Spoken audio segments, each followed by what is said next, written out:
Establishment کے خلاف جو بھی کھڑا ہوگا نا پبلک اس کو سپورٹ ضرور کرے گی کیونکہ وہ ظلم کے خلاف اور ظالم کے خلاف کھڑا ہوا ہے. کشمیر میں ناظرین احتجاج کو 40 دن ہو گئے, اندازہ کیجیے آپ, اور کشمیری ہار نہیں مان رہے. روزانہ ریلیاں نکالتے ہیں, روزانہ احتجاج کرتے ہیں, ان کے دھرنے وہاں پہ جاری ہیں. عاصم منیر صاحب کا جو رجیم ہے وہ ہر شعبے میں, ہر جگہ پہ اور تمام محاذوں کے اوپر ناکام ہوتا چلا جا رہا ہے. ایک چھوٹی سی کامیابی ان کے گلے پڑی تھی, ایک تو یہ کہ پاکستان ایئر فورس نے انڈیا کے چند جہاز گرا دیے تھے, وہ بھی ایئر فورس نے گرائے تھے. تو عاصم منیر صاحب خود فیلڈ مارشل بن کے بیٹھ گئے, اور نہ صرف فیلڈ مارشل بن گئے بلکہ تا حیات استثنا بھی اسی چکر میں لے لیا انی ترمیم کروا کے. ایئر فورس کے وہ پائلٹ ہیں, ان کا کوئی جانتا بھی نہیں ہے جنہوں نے وہ طیارے گرائے تھے. تو ایک تو یہ ایک کامیابی ان کے گلے پڑی تھی, لیکن اس کا وہ پاکستان کی فوج کو یا پاکستان کو فائدہ دینے کی بجائے انہوں نے ذاتی فائدہ لے لیا.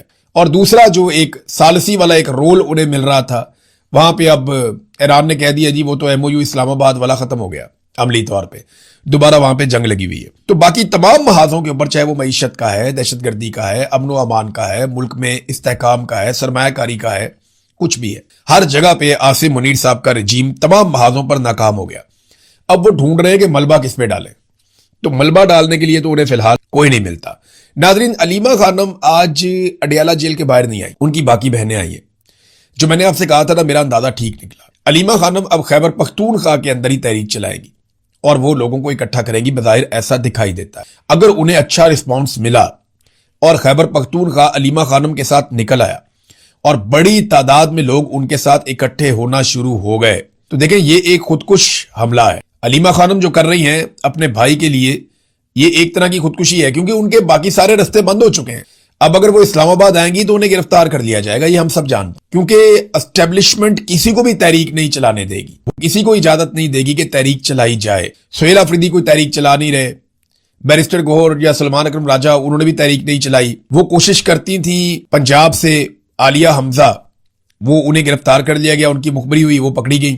تو اس کے بعد سے لے کر اب تک کوئی تحریک پریکٹیکلی چل نہیں رہی. تو جب تحریک نہیں چل رہی تو کسی کو تو یہ ذمہ داری لینی پڑے گی. تو علم اٹھا لیا علیمہ خانم نے, جو گرا ہوا علم تھا, ایک مایوسی تھی عوام میں, وہ انہوں نے علم اٹھا لیا, مزاحمت کا علم, کہ اب میں اس لڑائی کو لڑوں گی. اگر خیبر پختونخوا نے انہیں بہت اچھا رسپونڈ کیا تو مجھے نہیں لگتا کہ اب وہ اس طرف آئیں گی. اب وہ باقاعدہ لشکر لے کر آئیں گی, اور لشکر جو یہ کہہ رہے ہیں وہ والا لشکر نہیں, مسلح لشکر نہیں, جو لڑائی لڑے وہ لشکر نہیں, یہ احتجاج کرنے والا ایک پرامن لشکر وہ لے کر آئیں گی. دیکھیں آزاد کشمیر کی صورتحال آپ کے سامنے, بلوچستان کی آپ کے سامنے, خیبر پختونخوا میں لوگوں میں, پنجاب میں بہت بے چینی ہے, لوگ چاہتے ہیں کوئی انہیں لیڈ کرے. تو علیمہ خانم کی ایک حکمت عملی ہے, آنے والے دنوں میں آپ کو آئیڈیا ہو جائے گا. عوام کے اندر جو بددلی تھی وہ کچھ حد تک دور ہوئی ہے. فضل الرحمان صاحب کی تقریر جو ہے وہ گلے پڑی ہوئی ہے سب کے, فضل الرحمان صاحب کے اپنے بھی گلے پڑی ہوئی ہے. ان کے لوگوں نے ان کا بہت ساتھ دیا, فضل الرحمان صاحب کی پارٹی, ان کے رہنما, ان کے رشتہ دار, سارے ان کے ساتھ کھڑے ہوئے. سب سے زیادہ جو اعتراض ہو رہا ہے وہ فضل الرحمان صاحب کے ایک جملے پر ہو رہا ہے. مجھے بہت سارے لوگوں نے پوچھا کہ جی آپ بتائیں یہ جملہ ٹھیک ہے یا غلط ہے. تو چلے میں اپنا انالیسس بھی آپ کو دے دیتا ہوں, کیونکہ میں گریز کر رہا تھا اس چیز پہ بات کرنے سے, لیکن کیونکہ بہت سارے لوگوں نے یہ سوال پوچھا کہ یہ جو تقریر میں ان کا ایک جملہ ہے جس میں وہ کہہ رہے ہیں کہ اپنے شہیدوں کا خون جو ہے وہ ہم پر احسان نہ چڑھاؤ. پرویز مشرف صاحب کا ایک جملہ تھا کہ بھئی اگر فوج میں آئے ہو تو مرنا مارنا تو چلتا ہی رہتا. تو جب آپ ایک سیکورٹی فورس جوائن کرتے ہیں تو آپ کو اس بات کا پہلے دن سے اندیشہ ہوتا ہے کہ آپ کو گولی چلانی بھی پڑ سکتی ہے, آپ کے اوپر گولی چل بھی سکتی ہے, آپ کو جان لینی بھی پڑ سکتی ہے, اور آپ کی جان جا بھی سکتی ہے. تو یہ ایک بڑی رسکی جاب ہے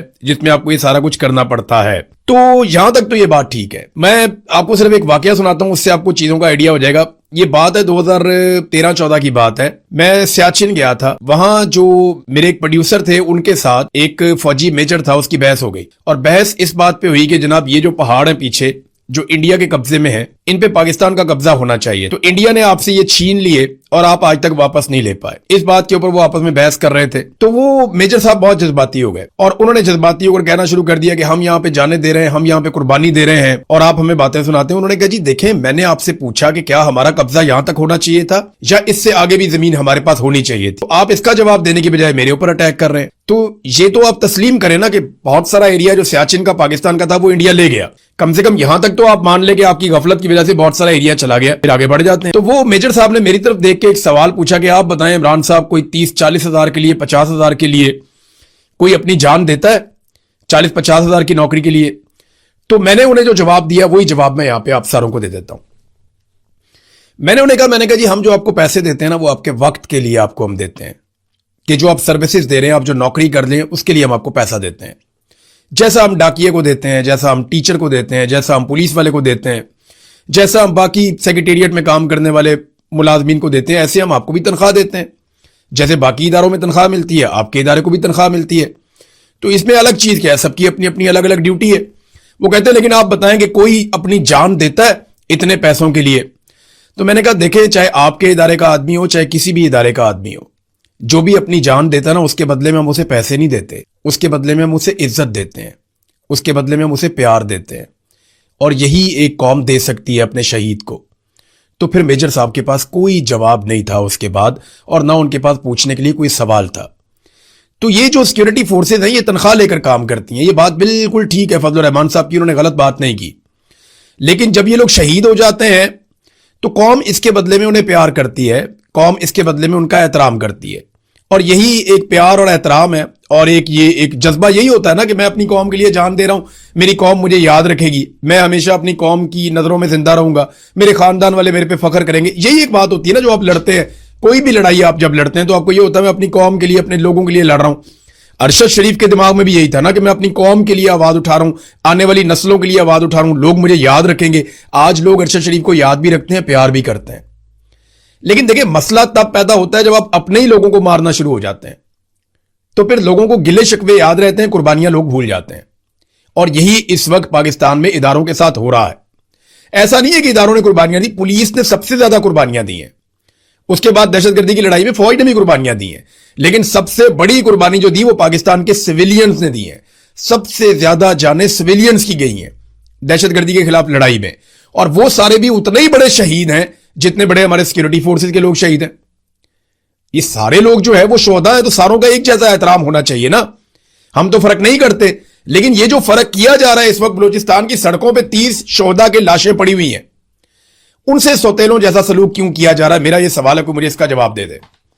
دیکھیں فضل الرحمان صاحب کے جملے میں یہ آپ اعتراض کر سکتے ہیں, جو لوگ اعتراض کر رہے ہیں اس ایک جملے کے اوپر, وہ جائز احتجاج ہے کہ آپ شہداء کے بارے میں آپ اس طرح بات بے شک نہ کریں. لیکن کیا شہداء کا احترام پاکستان کی ریاست کر رہی ہے؟ میرا سوال یہ ہے. کیا ان پولیس والوں کی جو وردی ہے وہ زیادہ سستی ہے؟ کیوں ان کے چہرے جو ہے وہ پاکستان کے ٹی وی چینلز پر نہیں دکھائے جا رہے؟ میرا سوال ہے, مجھے اس کا جواب دیں آپ.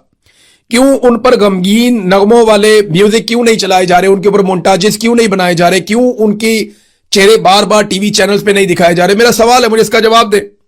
کیوں ابھی تک ISPR کی جانب سے ان شہداء پر کوئی نغمہ جاری نہیں کیا گیا؟ میرا سوال ہے, مجھے اس کا جواب دیں. کیوں ابھی تک نیشنل میڈیا کو جائے وقوع پر نہیں لے جایا گیا؟ میرا سوال ہے نا, مجھے اس کا جواب دیں. ابھی تک کیوں وار روم نہیں بنا کر دکھائے گئے میڈیا کے اوپر جو ہمیشہ بنا کر دکھائے جاتے ہیں؟ کیا یہ جو پولیس والے ہیں ان کی وردی سستی ہے, یا یہ قوم کے بیٹے نہیں ہیں, یا ان کا خون سستا ہے؟ میرا سوال ہے نا. دیکھیں جب شہید کی عزت ہوگی تو سب کی عزت ہوگی, چاہے کوئی بارڈر کے اوپر شہید ہو جائے, چاہے کوئی دہشت گردوں سے لڑتا ہوا شہید ہو جائے, چاہے کوئی اپنی دکان پہ بیٹھا ہوا اپنا کاروبار کرنے کے لیے گیا وہاں پہ کوئی دھماکہ کر کے اس کو شہید کر دے, تو یہ سارے شہید ہیں ہمارے لیے, سارے محترم ہیں. چاہے ارشد شریف دیار غیر میں شہید ہو جائے, کینیا کی سرزمین پہ مارا جائے, وہ بھی ہمارے لیے شہید ہے, وہ بھی ہمارے لیے اتنا ہی محترم ہے, معتبر ہے, بلکہ وہ زیادہ اہمیت اس لیے رکھتا ہے کہ اس کی کوئی لڑنے کی ٹریننگ نہیں تھی, وہ پوری قوم کے لیے آواز اٹھا رہا تھا, اکیلا وہاں پہ پڑا ہوا تھا دیار غیر میں, وہاں پہ شہید ہو گیا, تو اس کی بھی اتنی عزت ہونی چاہیے. میرا یہ سوال ہے کہ کیوں ابھی تک شہداء کے لواحقین اور ان کے وارثان کے انٹرویو ٹی وی چینل پہ نہیں دکھائے جا رہے؟ کیا یہ وردی اتنی سستی ہے کہ آپ نہیں دکھائیں گے؟ ان کے ساتھ سوتیلوں جیسا سلوک آپ کریں گے تو آپ خود کنٹروورسی میں جا رہے ہیں. پاکستان کے ادارے ایک تفریق پیدا کر رہے ہیں جو نہیں ہونی چاہیے. یہ کیا وجہ صرف یہ ہے کہ یہ آپ کے عزائم یا آپ کے مقاصد کے رستے میں نہیں مارے گئے, یا یہ سستے لوگ تھے, یا ان کا خون سستا تھا؟ دیکھیں امریکہ نے اپنے ایک پائلٹ کو بچانے کے لیے, دیکھیں شعر تو ہمیں یہ بھی سنائے جاتے ہیں کہ کافر ہو تو شمشیر پہ کرتا ہے بھروسہ, مومن ہو تو بے تیغ بھی لڑتا ہے سپاہی. یہ جگہ جگہ لکھے ہوئے ہیں, ہمیں اسٹیبلشمنٹ کے لوگ یہ شعر سناتے ہیں بار بار جذباتی کرنے کے لیے, اور بہت سارے اس طرح کے. لیکن میرا سوال یہ ہے کہ وہاں پہ لڑنے کے لیے کیوں نہیں گئے جہاں پہ آپ کے پاس بے شمار اسلحہ تھا؟